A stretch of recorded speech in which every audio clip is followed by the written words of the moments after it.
What is reality? This question has puzzled humanity for centuries.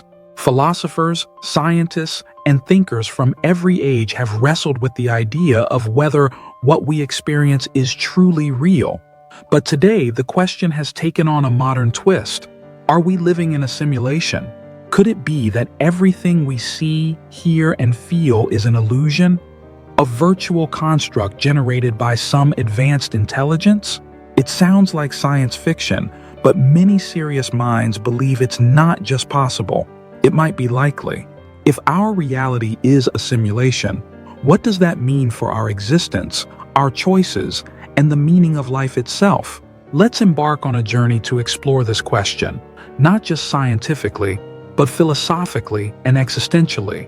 The idea that we may be living in a simulation isn't new. Philosophers like Plato hinted at it thousands of years ago with his Allegory of the cave. Plato described a scenario where prisoners, trapped in a cave, could only see shadows on a wall and believe those shadows to be reality. What if our understanding of the world is similarly limited? Fast forward to the modern day, and thinkers like Nick Bostrom have given this idea a technological edge. Bostrom's simulation hypothesis suggests that if a civilization becomes advanced enough to create highly sophisticated simulations, ones indistinguishable from reality, it's likely they would create many such simulations. Statistically, the chances that we are in the one base reality become vanishingly small. In simpler terms, if simulations can exist, and if they are numerous, we're more likely to be inside one than outside of one. Let's pause for a moment. Whether or not we are in a simulation, this hypothesis forces us to ask, what is reality? Is reality simply what we perceive through our senses? If so, what happens when our senses can be deceived? Think of dreams. They feel real when we're in them, don't they? Or consider virtual reality.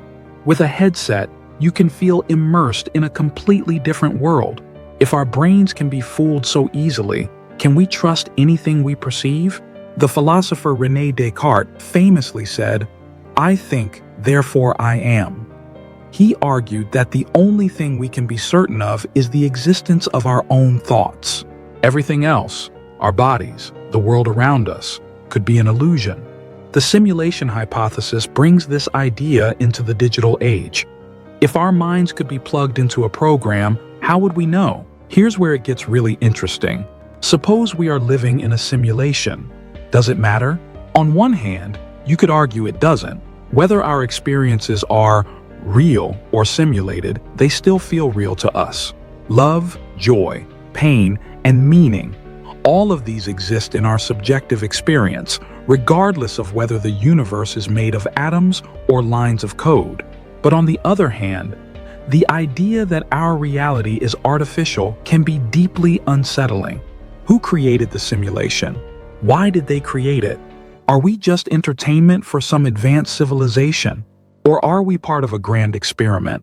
And if this is a simulation, does it change how we should live our lives? Should we strive for meaning and purpose? Or does that all become irrelevant in the face of artificiality?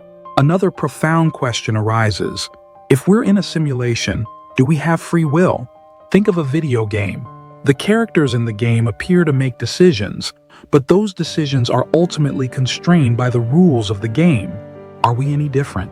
Is what we perceive as choice just an illusion, a pre-programmed outcome dictated by the creators of the simulation? And yet, even if free will is an illusion, we feel as though we have it. Perhaps that's all that matters. The philosopher Jean-Paul Sartre argued that we must act as though we are free, even if the universe is deterministic. In the same way, even if we are in a simulation, our choices within it still define us. If we are in a simulation, does it strip life of its meaning? Or does it open the door to new forms of purpose? One way to view this is through the lens of creation. If someone or something created this simulation, it means they valued it enough to bring it into existence. Perhaps we are part of a story being told, a game being played, or an experiment seeking answers. And if so, maybe our purpose is to live fully within this story, to play our roles authentically, and to create meaning. even within an artificial framework. Alternatively, the simulation hypothesis could be a call to transcend. If this is a simulation, is it possible to break free from it? Can we discover the truth beyond the virtual walls of our reality?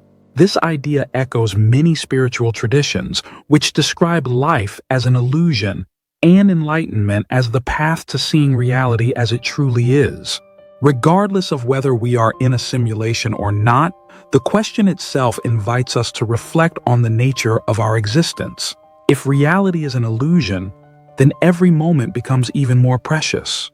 Why waste time doubting the realness of your experience when you could savor it instead? Why not marvel at the beauty of a sunrise, the complexity of the human mind, or the mystery of the universe itself?